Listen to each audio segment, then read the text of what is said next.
Salut tout le monde. Oui, comme Donald dit, en fait, il reste une semaine avant la cabane à sucre, mais c'est aujourd'hui la dernière journée pour pouvoir écrire vos choses. Fait que si vous n'avez pas pensé à y aller, essayez de faire une petite note mentale de passer à l'arrière tantôt puis compléter. Aussi, je prends encore le temps de redire que ce n'est pas parce que vous n'êtes pas membre officiel inscrit sur le registre de membres que vous ne devez pas venir. Vous êtes invité à venir. Si vous pensez que vous êtes membre spirituel de cette assemblée locale, venez parce qu'on va présenter la vision de l'Église. Puis ça vous concerne si vous êtes membre, même si vous n'êtes pas écrit. Si vous êtes un membre spirituel, bien, venez. Vous êtes les bienvenus, puis ça va être le fun aussi par la suite d'avoir un bon temps de fraternité ensemble. Fait que ce matin, est-ce que j'ai tout dit? Oui? Je pense que oui. Ce matin, on va commencer par un mot de prière. Seigneur Dieu, je te demande de me donner tes paroles. Dirige-moi exactement où tu veux aller ce matin. Donne-moi tes paroles. Oins ces paroles de ton Saint-Esprit, qu'elles puissent être accompagnées par des signes, des miracles et des prodiges. Ouvre les yeux des intelligences. Je te demande de libérer ce matin, de fortifier, d'encourager dans le nom de Jésus. Amen. Amen. Fait que ce matin, c'est notre dernier dimanche sur le fruit de l'esprit. C'est la partie 8. On va parler de la maîtrise de soi. Et on sait que le fruit de l'esprit se manifeste en 9 manières. Fait que pourquoi est-ce qu'il y a 8 parties? C'est parce qu'il y en a 2 que j'ai faites dans le même. Fait que ça fait 8 au lieu de 9. On va commencer dans Galates 5, 22. Mais le fruit de l'esprit est amour, joie, paix, patience, bonté, bienveillance, fidélité, douceur et maîtrise de soi. Et là, on est à la dernière manifestation du fruit de l'esprit, c'est la maîtrise de soi, et non le moindre. Et pour introduire la maîtrise de soi, j'ai eu le goût de vous présenter une petite capsule que Joël et moi, on a fait pour les enfants pendant la pandémie. Alors que l'Église des enfants se déroulait par Teams. Pendant la pandémie, vous savez, on était isolés, on était confinés. Et tous les enseignants de l'Église ont travaillé très fort pour amener des leçons interactives et intéressantes. Puis notre petite partie à moi puis Joël, c'était de présenter à chaque dimanche le défi du pasteur Joël. Et le défi que je vous présente ce matin, c'était en relation avec l'histoire de Judas. Et je trouve que ça l'introduit bien, la maîtrise de soi. Fait que je vous laisse regarder ça.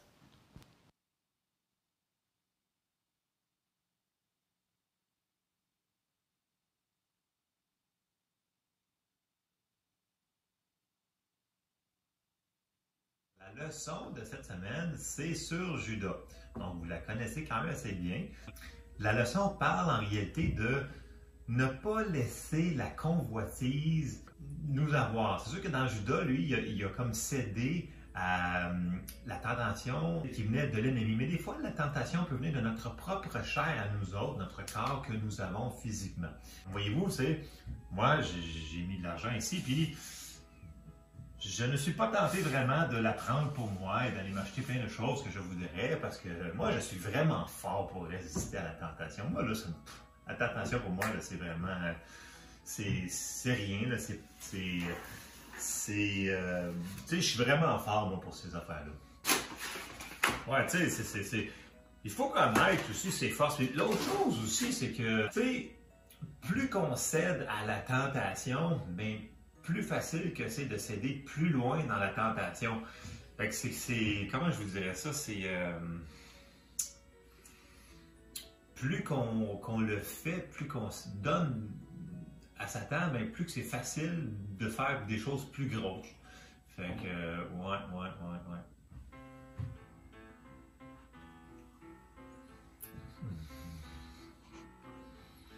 Mais moi, ça m'affecte pas ça. Moi, je fais pas ça. Moi, je suis rendu fort, moi, tu sais, parce que ça fait longtemps, moi, que je fais ça. Fait que je suis rendu très bon pour résister à la tentation. Le problème avec ça, c'est qu'on ne s'en aperçoit pas que tout d'un coup, tu sais, on est encore plus dedans. C'est comment je vous dirais ça? C'est comme si ça vient comme naturel. Puis là, l'ennemi, il continue, puis il nous tente encore plus, mais on s'en aperçoit pas. Mais moi, ça m'arrive pas, cette affaire-là. Fait que comme je vous dis, il faut savoir être fort et résister aux tentations, parce que je vous dis, plus qu'on s'aime, plus qu'on va en faire des affaires. C'est très, très, très graduel, cette affaire-là.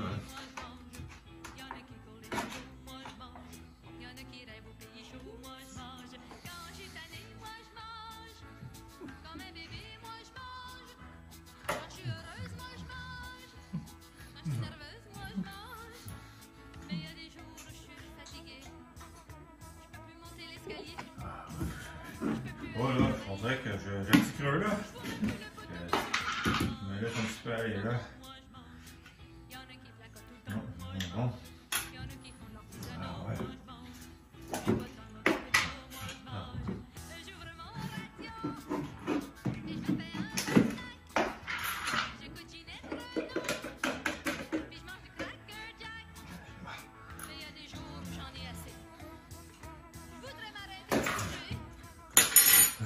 Ouais, ce que je veux dire, c'est que des fois, on pense qu'on est fort dans tout, mais des fois, il faut faire attention aux endroits qu'on serait peut-être un petit peu plus faible dans nos tentations.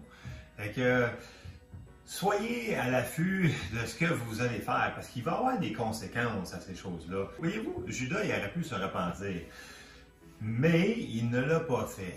Je suis sûr que s'il l'aurait fait, Dieu lui aurait pardonné. Donc, il y a des conséquences à nos actions. Donc, je vous encourage de ne pas faire comme moi. Là, je me suis laissé un petit peu aller dans le sucre pendant que je vous parlais. J'avais une rage de sucre, je vous dirais. Mais comme je vous l'ai dit tantôt, c'est vraiment graduel. Fait que là, ce que je vais faire, ben, je pense que je vais aller m'étendre un petit peu, puis je vais peut-être aller faire un petit peu de tapis roulant. Fait que, bye, à la prochaine. Je pense que j'ai trop mangé, je pense. Moi je mange, y en a qui courent les médecins, moi je mange. Y en a d'autres qui font jamais rien, moi je mange. J'allume mon fourneau, puis je me fais une belle tarte. Je m'en coupe un beau morceau, puis j'appelle ma tante Marthe.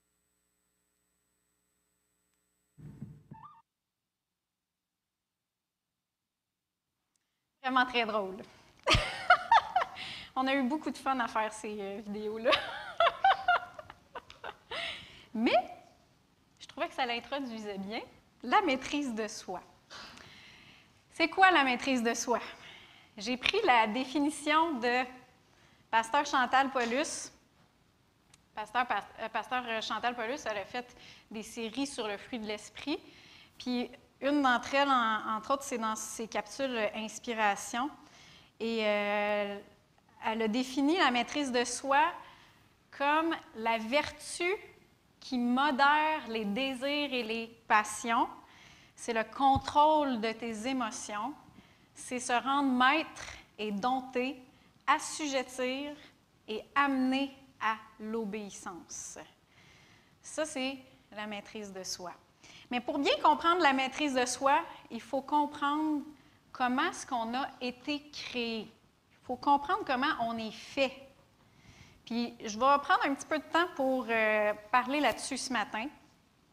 Comme ça, on va mieux comprendre c'est quoi la maîtrise de soi.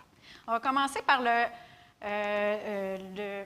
verset de 1 Thessaloniciens 5, dans le verset 23, au verset 23. Ça dit « Que le Dieu de paix vous sanctifie lui-même tout entier.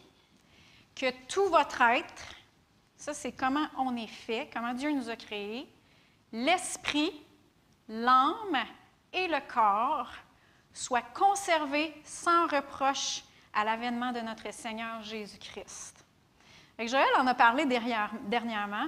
L'être humain est composé de 3 parties.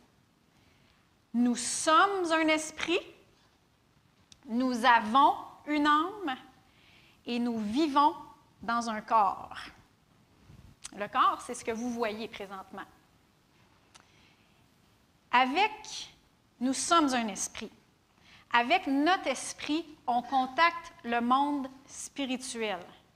Notre esprit, c'est qui nous sommes. Et c'est la partie de nous qui est éternelle.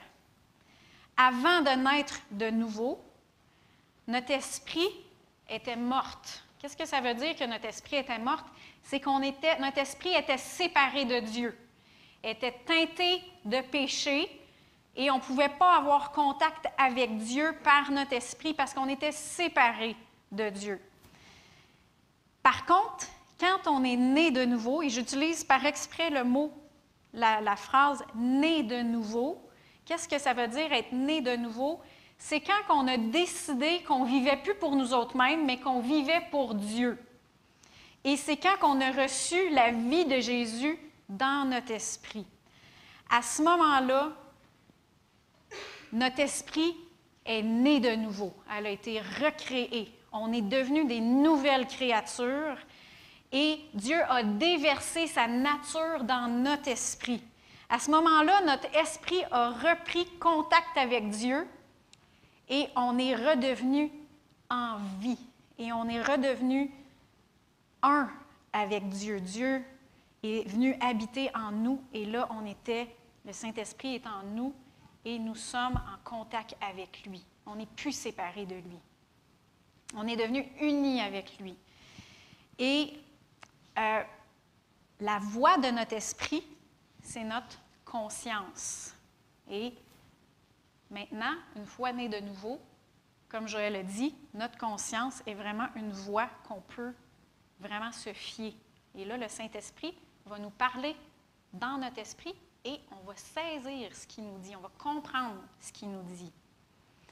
Et le fruit qui va émaner de notre esprit né de nouveau, c'est ce qu'on a parlé de toutes ces semaines-là qu'on a parlé du fruit de l'esprit. Ça va être l'amour, la joie, la paix, la patience, la bonté, la bienveillance, la douceur et la maîtrise de soi. C'est pour ça que Jésus a dit à Nicodème, Nicodème, il est venu le voir de nuit parce que c'était un pharisien, puis il ne voulait pas que les autres de sa gang le voient aller voir Jésus. Et Jésus lui a dit dans Jean 3, versets 5 à 7, Jésus lui a répondu, « En vérité, je te le dis, si un homme ne naît d'eau et d'esprit, il fallait que son esprit il renaisse, il fallait qu'il renaisse, qu'il reçoive la vie de Dieu. Si un homme ne naît d'eau et d'esprit, il ne peut pas entrer dans le royaume de Dieu. On est séparé de Dieu si on n'est pas né de nouveau. Ce qui est né de la chair est chair. Hein? On peut être né dans le monde, mais notre esprit peut être mort. Mais ce qui est né de l'esprit est esprit. Ne t'étonne pas que je t'ai dit, il faut que vous naissiez de nouveau. C'est extrêmement important que notre esprit naisse de nouveau et qu'on reçoive la vie de Dieu et qu'on soit réconcilié avec Dieu. Et le Seigneur va nous contacter, nous diriger et nous parler dans la partie de notre être qu'est notre esprit. Joël vous a déjà montré ce verset-là, c'est dans Proverbe 20, 27, je l'ai mis dans la seconde 21. Ça dit « L'esprit de l'homme est une lampe de l'Éternel. Il explore le plus profond de l'être. » Fait que c'est là que le Seigneur il fait sa lumière. C'est là qu'il nous dirige, c'est dans notre esprit. Fait que ça, c'est notre esprit. Nous sommes un esprit. Nous avons une âme. Avec notre âme, nous contactons le monde psychique. Notre âme, c'est le siège de nos émotions, de nos pensées et de notre volonté. Notre âme a aussi une mémoire. Aujourd'hui, avec la science, on attribue souvent à tort les attributs de notre âme à la matière grise, à notre cerveau. Je ne sais pas si vous avez déjà vu le film par animation pour enfants « Sans dessus, dessous ». Avez-vous déjà vu ça, « Sans dessus, dessous »? C'est un film de Walt Disney ou de Pixar, je ne me souviens plus. Et toutes les émotions sont comme, il y a joie, il y a tristesse, il y a dégoût, il y a la colère. Et tout ça, c'est comme, on voit, ça se passe dans le cerveau de la petite fille. C'est un film que je trouve bien drôle. Mais les émotions sont illustrées où? Sont illustrées dans le cerveau. Mais le cerveau, c'est une partie de notre corps physique qui va nous permettre de procéder, de ressentir physiquement, d'exprimer par toutes sortes d'influx nerveux, d'hormones, ce que notre âme lui communique. Fait que les émotions ne sont pas vraiment dans notre cerveau, sont dans notre âme. L'âme communique à notre cerveau, puis il va l'exprimer, on va le comprendre, on va les ressentir physiquement, et ça va sortir physiquement. Ça, c'est le cerveau qui fait ça, c'est une partie de notre cerveau. Mais les émotions ne sont pas dans notre cerveau, sont dans notre âme. Ainsi que notre volonté, et même notre âme, elle a une mémoire. Et on va prendre l'histoire de l'homme riche et de Lazare dans Luc, dans l'Évangile de Luc. Dans Luc 16, on va commencer au verset 19. C'est une histoire que Jésus raconte, mais je crois, dans ma manière de voir l'histoire, c'est vraiment quelque chose soit qui s'est déjà passé ou c'est comme ça que ça se passe. Il y avait un homme riche qui était vêtu de pourpre et de fin lin, un homme riche, et qui chaque jour menait joyeuse et brillante vie. Un pauvre couvert d'ulcères, du nom de Lazare, était couché à son portail. Il aurait désiré se rassasier de ce qui tombait de la table du riche. Même les chiens venaient lécher ses ulcères. Fait que lui était vraiment pauvre, il était malade, il y avait des ulcères, puis les chiens, ils léchaient ses plaies. Le pauvre mourut et fut porté par les anges dans le sein d'Abraham. Le sein d'Abraham, parce que ça se passe avant que Jésus soit mort et ressuscité. Le sein d'Abraham, c'était une place que Dieu avait préparée pour tous les gens avant que Jésus soit mort et ressuscité. Tous les gens qui mettaient leur foi en Dieu et tous les gens qui mettaient leur espérance dans le Messie qui était pour venir. Alors, eux, ils ne s'en allaient pas en enfer, mais ils ne pouvaient pas aller au ciel parce que Jésus n'était pas encore venu, puis il n'avait pas encore mis son sang pour purifier les péchés du monde. Alors, Dieu il a préparé une place pour eux en attendant que Jésus fasse ça. Et dans Éphésiens 4, 8, 10, quand Jésus est mort et ressuscité, la Bible a dit qu'il a amené les captifs, il les a ramenés au ciel. Fait que tous ces gens-là qui étaient dans le sein d'Abraham, quand Jésus est mort et ressuscité, il a tout amené ces gens-là, puis il les a amenés au ciel. Parce que là, il avait accompli le pardon des péchés. Et il avait réconcilié, il avait accompli. Alors, Lazare était dans le sein d'Abraham. Le riche aussi mourut et fut enseveli. Dans le séjour des morts, il leva les yeux et en proie au tourment, il vit de loin Abraham et Lazare dans son sein. Alors, le riche, lui, il est en enfer. Et lui, il a des tourments. Il s'écria, « Père Abraham, aie pitié de moi et envoie Lazare pour qu'il trempe le bout de son doigt dans l'eau et me rafraîchisse la langue, car je souffre dans cette flamme. » Alors encore, en enfer, il veut que Lazare fasse tout ce qu'il veut. Il y a encore cette nature-là. et on voit qu'il souffre.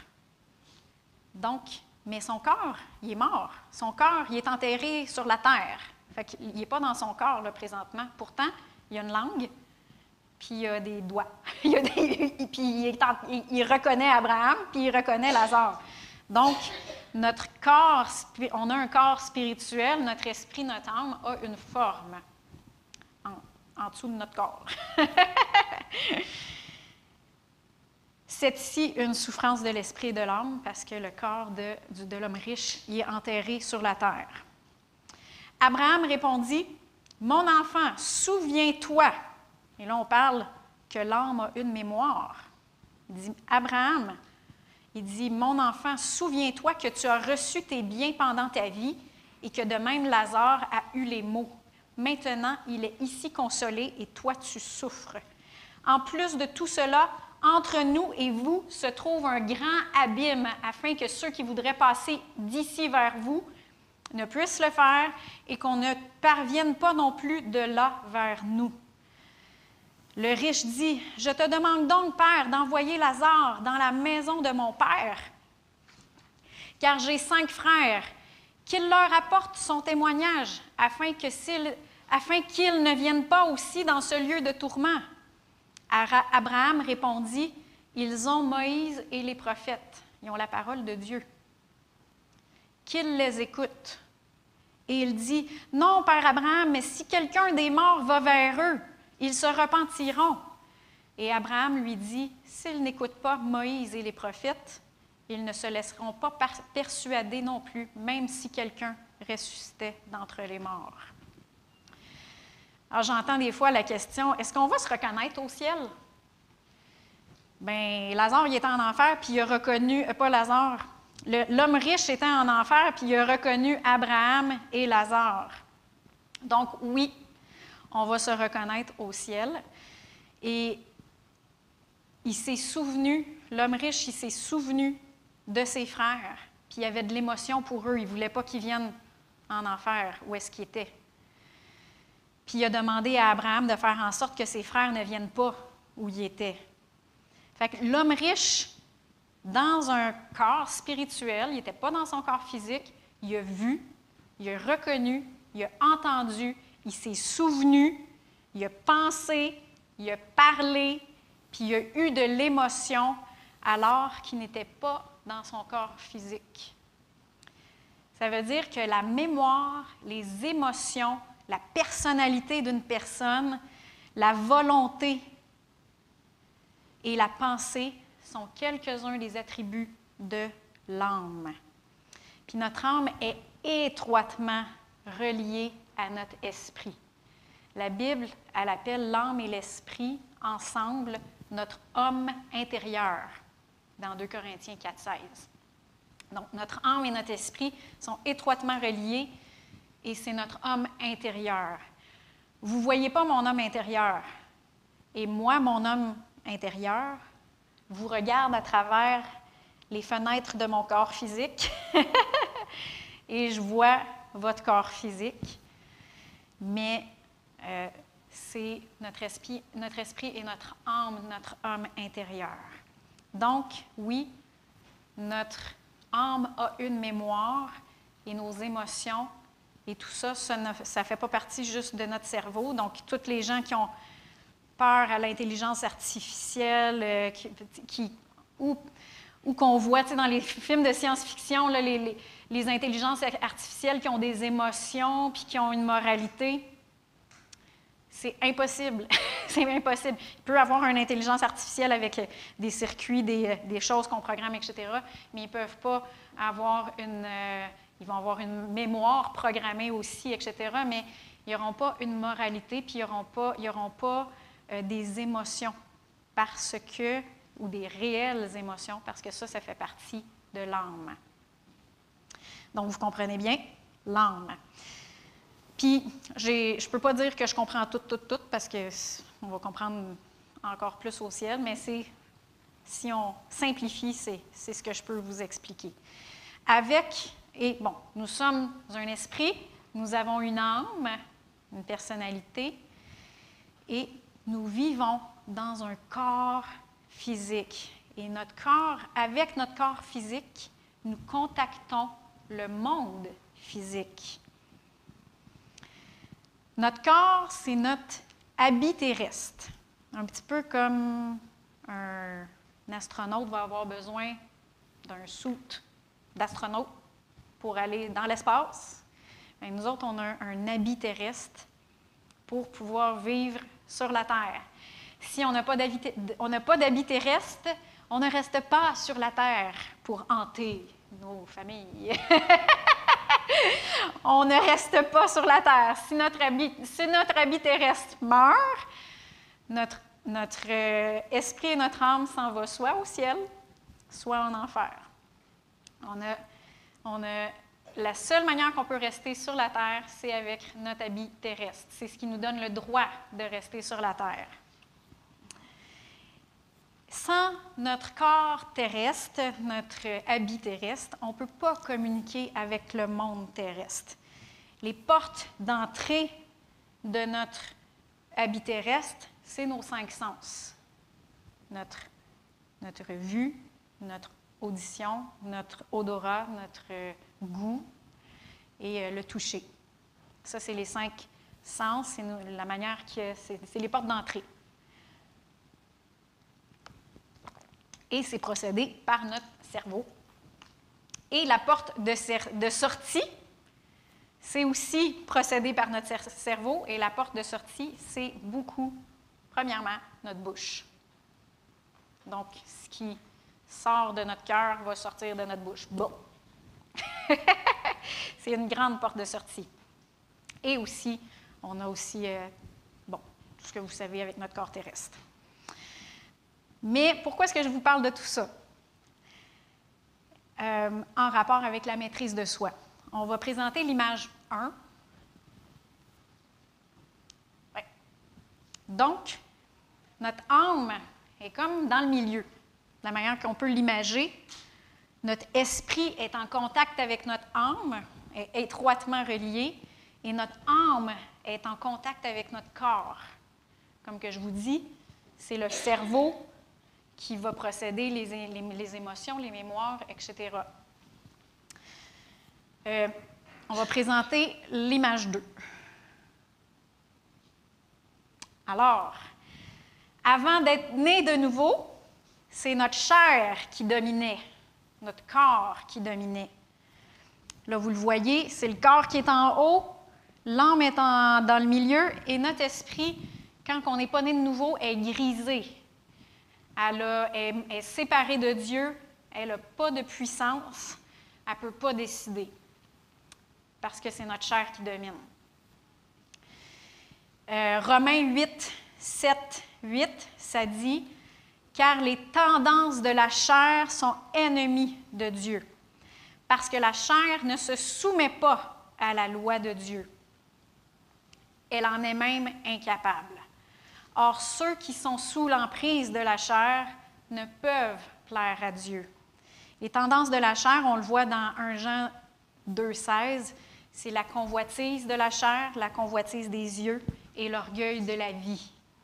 C'est les choses qui dominent avant qu'on soit né de nouveau.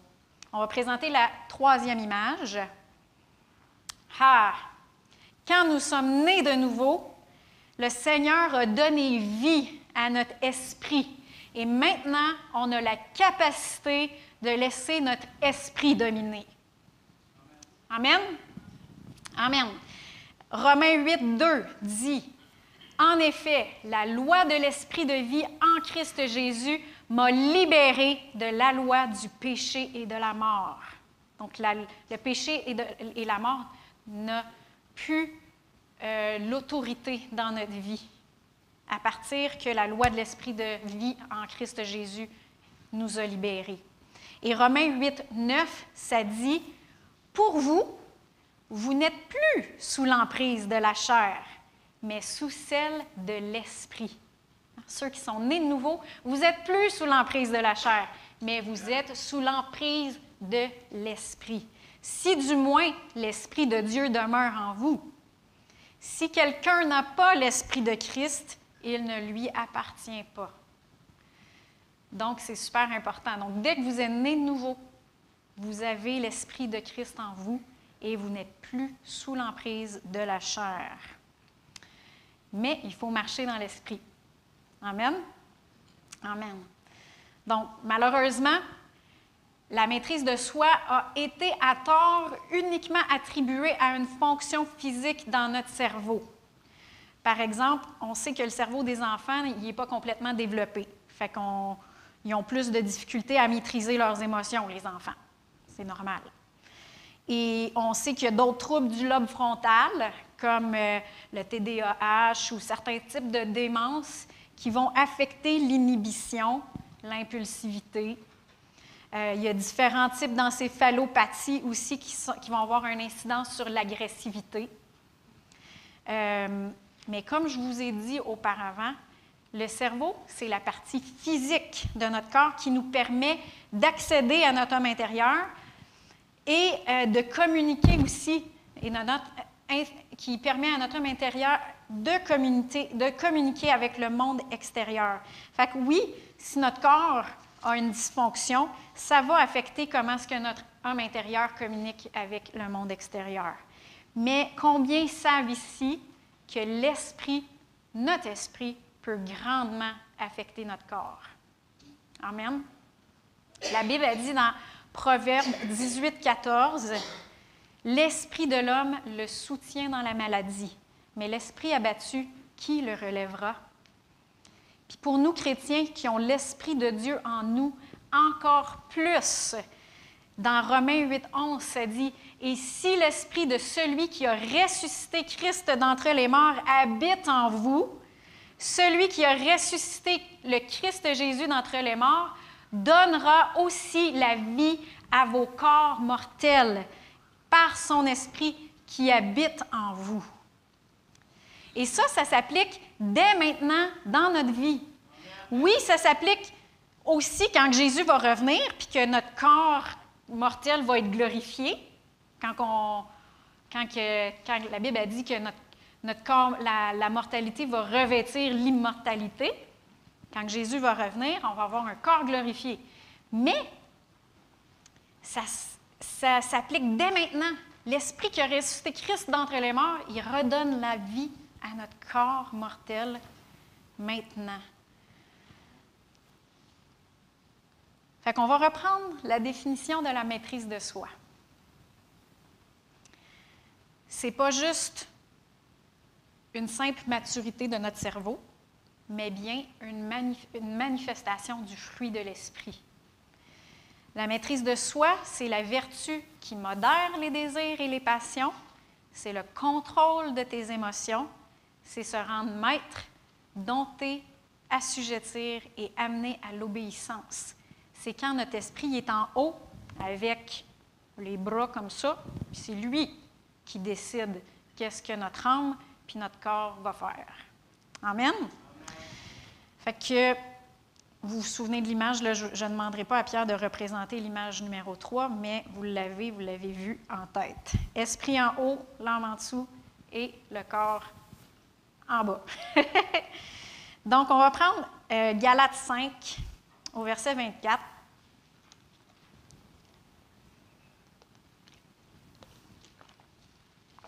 Ceux qui sont au Christ Jésus ont crucifié la chair avec ses passions et ses désirs. On a dit que, premièrement, la maîtrise de soi modère les désirs et les passions. Fait que ceux qui sont au Christ Jésus ont crucifié la chair avec ses passions et ses désirs. Et Romains 6, 14, ça dit « Le péché ne dominera pas sur vous, car vous n'êtes plus sous la loi, mais sous la grâce. » Donc maintenant, on a la liberté de ne plus être dominé par le péché.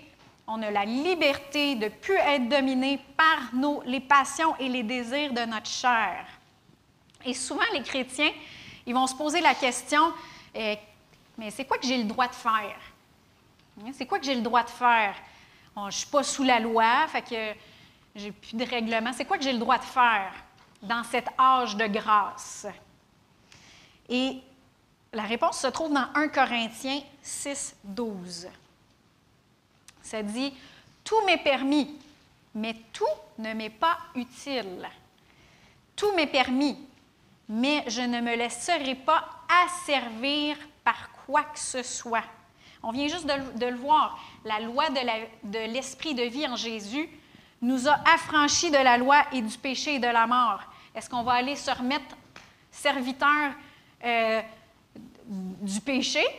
Est-ce qu'on va aller se remettre en dessous et de s'asservir aux désirs et aux passions qui ne sont pas bonnes?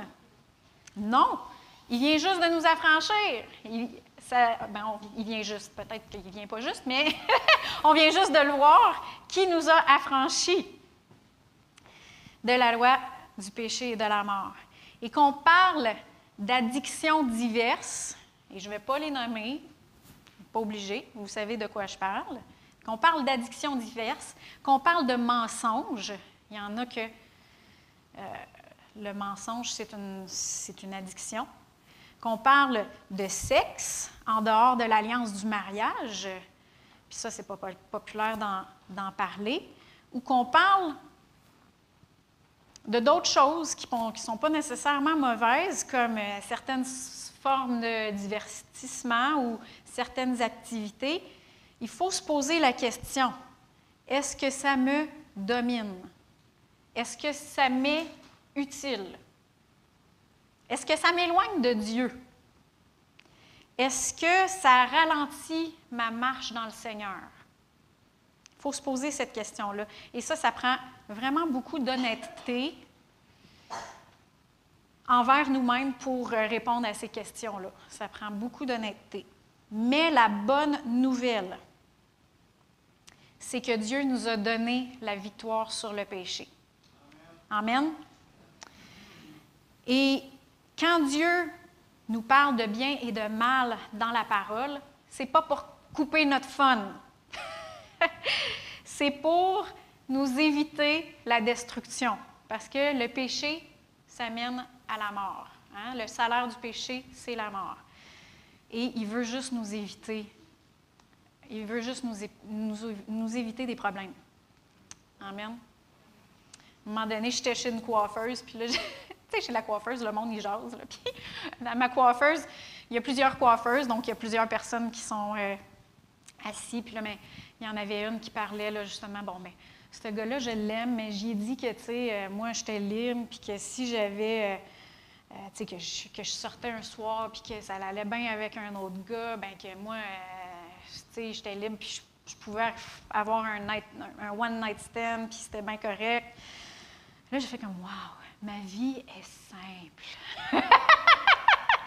Ma vie est tellement simple, puis je suis tellement heureuse de faire des choses comme est-ce que Dieu me l'a demandé de faire. Et c'est quoi? C'est une liberté. C'est la liberté. Alors, mais peu importe, quand on est honnête puis qu'on voit des choses dans notre vie qui nous dominent encore de la chair, la bonne nouvelle, c'est que Dieu nous a donné la victoire sur le péché et il nous a donné la grâce. On a parlé de liberté pendant les chants aujourd'hui beaucoup. Hein? La liberté. Il nous a donné la liberté et la grâce et la maîtrise de soi pour dominer les désirs et les passions de notre corps et de notre âme. Et si on est vraiment honnête avec nous-mêmes et avec Dieu et que nous désirons sincèrement vivre dans la victoire qu'il nous a donnée et qu'on prend la décision d'agir dans ce sens, 1 Corinthiens 10, 13 nous dit que Dieu est fidèle. En fait, si on commence au début, ça dit « Aucune tentation ne vous est survenue qui n'ait été humaine. Dieu est fidèle et ne permettra pas que vous soyez tentés au-delà de vos forces. Mais avec la tentation, il donnera aussi le moyen de s'en sortir pour que vous puissiez la supporter. » Dieu nous donne le moyen de s'en sortir. Amen. Il y a des fois que c'est instantané. J'ai entendu, ici même, j'avais une collègue qui travaillait avec moi quand je travaillais de nuit, ça fait longtemps. Et à ce temps-là, elle n'était pas chrétienne. Et plus tard, j'ai retravaillé avec elle quand j'étais en médecine de jour. Et elle m'a dit, mon chum, qui maintenant est marié, mais mon chum, il était pris dans la drogue. Puis, à un moment donné, son ami au travail, il a parlé de Jésus. Et là, il a dit, « Seigneur, j'ai besoin d'aide. » Il dit, « Si tu me délivres, il dit, je vais te donner ma vie, puis je vais aller à l'Église. » C'est comme un marché qu'il a fait avec Dieu. Et là, il a dit à sa blonde, à ce moment-là, il dit, j'arrête de consommer.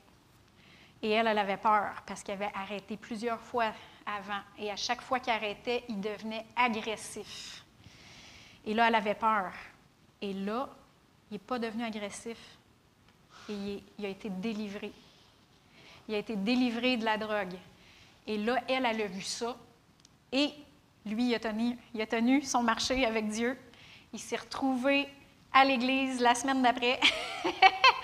Et elle a dit, moi, elle dit, je suis tellement heureuse. Elle dit, moi, elle dit, je veux tout donner à Dieu. Puis là, à partir de ce moment-là, elle a donné sa vie à Dieu, elle aussi. Ils se sont implantés dans l'Église.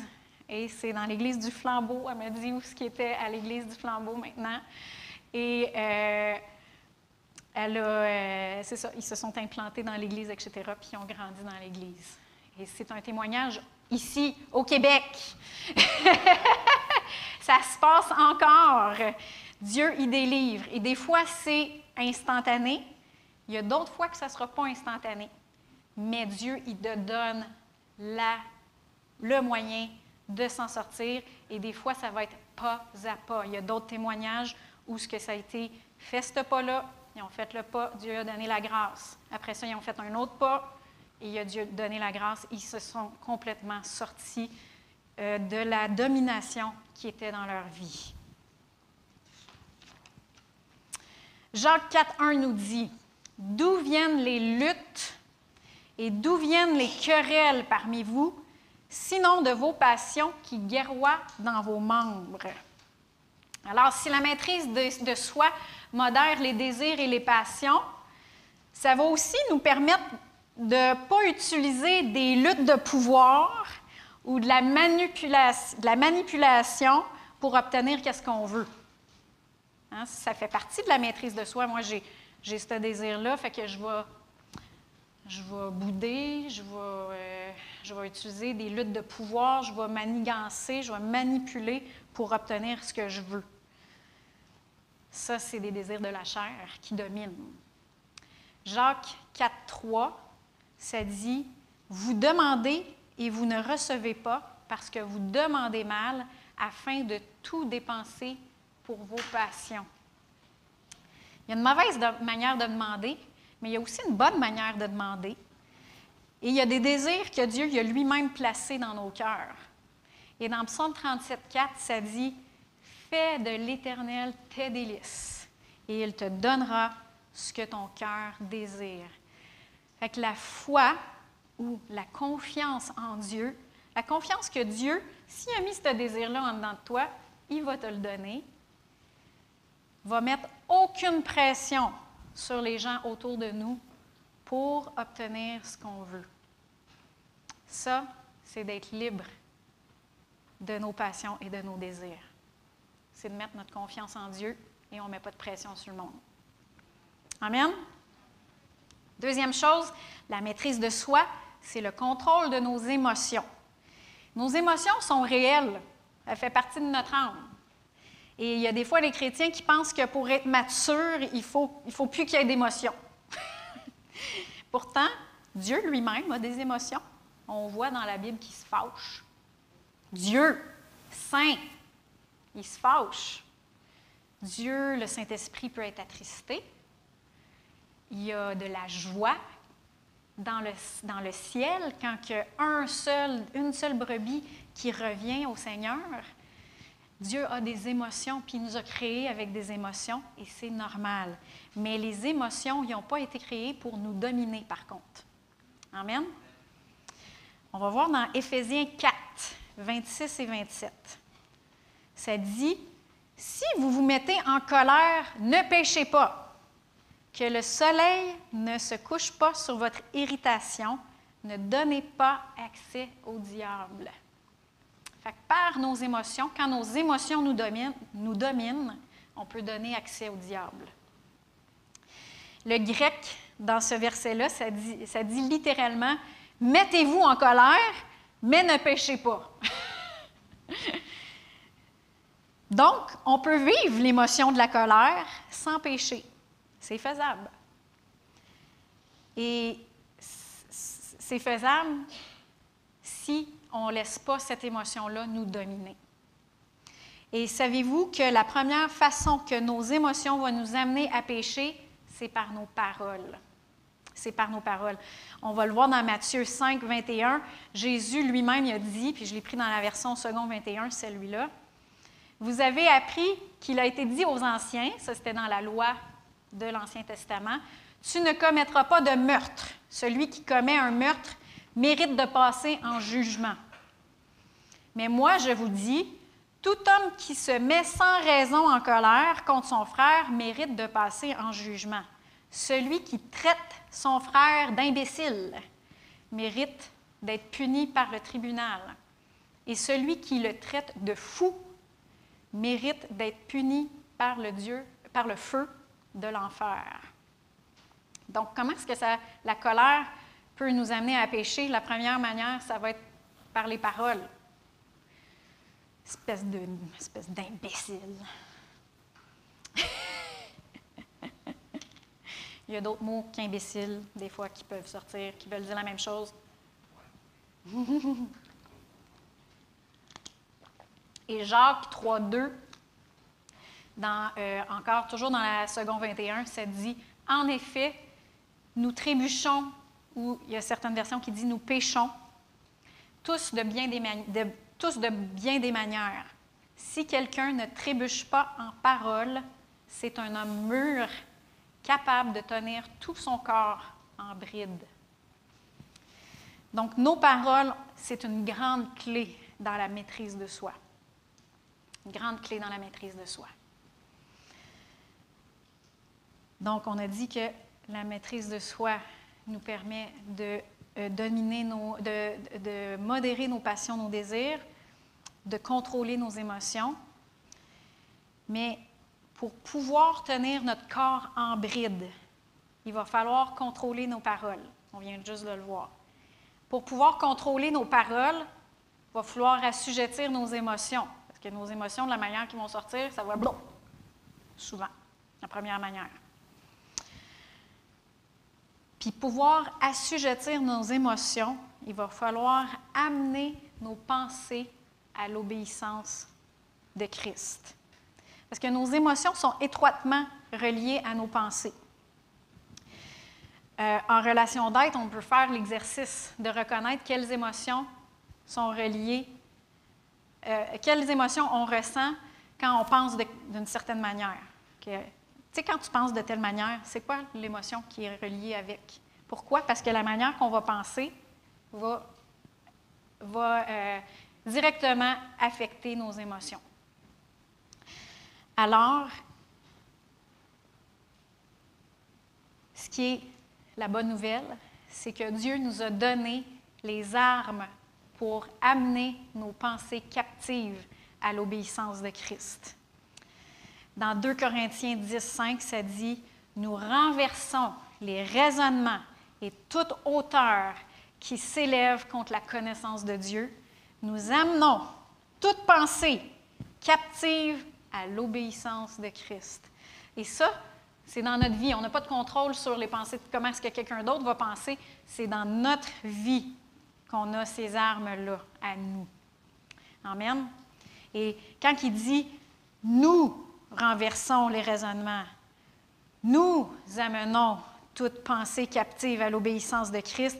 Le « nous » qui est question ici, c'est notre esprit, c'est notre vrai « nous ».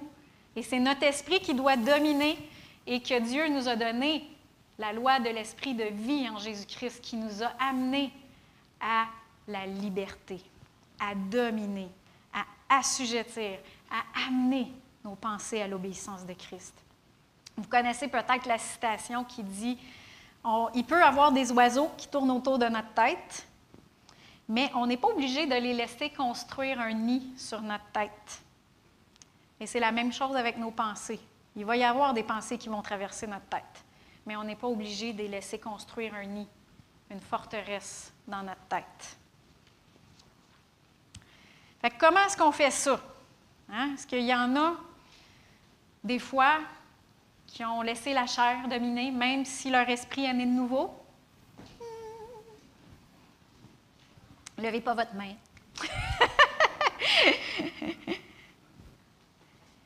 La maîtrise de soi, c'est une manifestation du fruit de l'esprit et pas de la chair.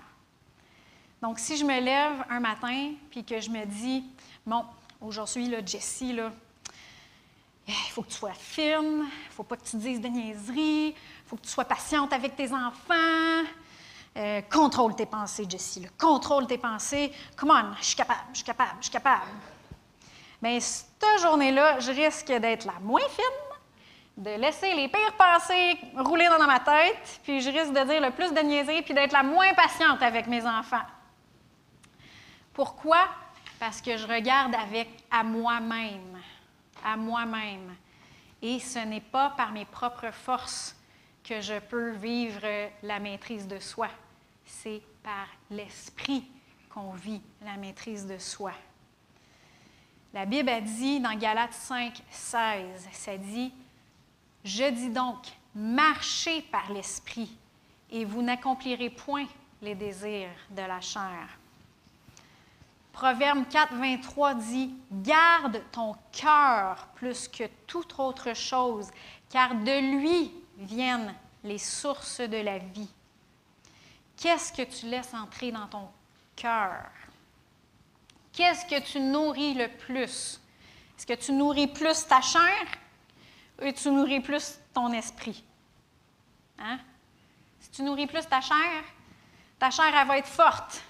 Et mettons que tu vois un gâteau McCain, comme Joël, ta chair, elle va dire « J'en veux! » Ton esprit va dire « Non, mange pas trop! » Ta chair, elle va dire « J'en veux, puis j'en veux tout de suite! » Parce que tu nourris plus ta chair. Si tu nourris plus ton esprit va dire « Non, chair, on ne fait pas ça aujourd'hui. T'en as eu tantôt, t'as assez. » Là, ta chair a dit « Oui, mais il me semble que ce serait bon encore. » Et là, ton esprit va dire « Non! » Et là, je parle sur le gâteau et ces choses-là, mais vous savez que ça s'applique à toutes les choses de la chair, à toutes les pensées, à toutes les convoitises de la chair, convoitises des yeux et l'orgueil de la vie. On va finir avec Romains 13, 12 à 14. Ça dit « La nuit est avancée, le jour approche. Dépouillons-nous donc des œuvres des ténèbres, revêtons les armes de la lumière. » C'est qui nous sommes. Nous sommes des enfants de la lumière. Marchons honnêtement, comme en plein jour, sans excès de table, ni de boisson, sans luxure. La luxure, ceux qui ne savent pas c'est quoi, c'est les péchés sexuels. Ni dérèglement, sans discorde, ni jalousie, mais revêtez-vous du Seigneur Jésus-Christ. Revêtez-vous du Seigneur Jésus-Christ.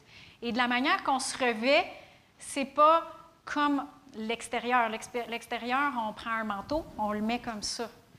Se revêtir de Jésus-Christ, c'est le contraire. Jésus est en nous. Le Saint-Esprit est en nous. Fait qu'on prend ce qui est en nous et on le revêt vers l'extérieur. C'est vivre la vie chrétienne de l'intérieur vers l'extérieur. Et ça, c'est vivre par l'Esprit. Revêtez-vous du Seigneur Jésus-Christ et ne vous mettez pas en souci de la chair.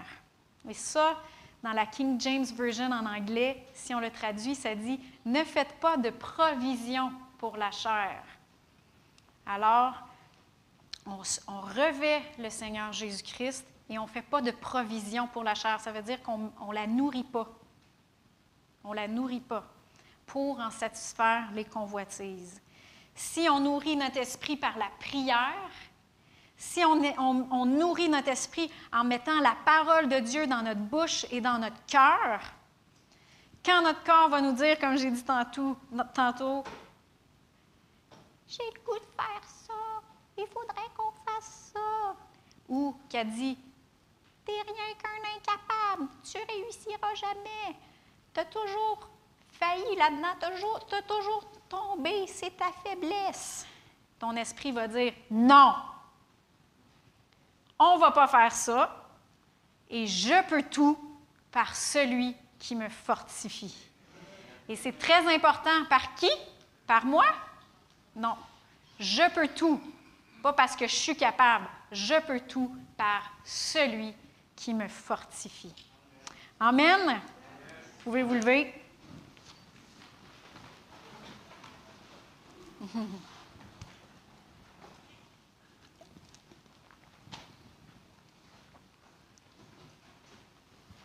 Alléluia.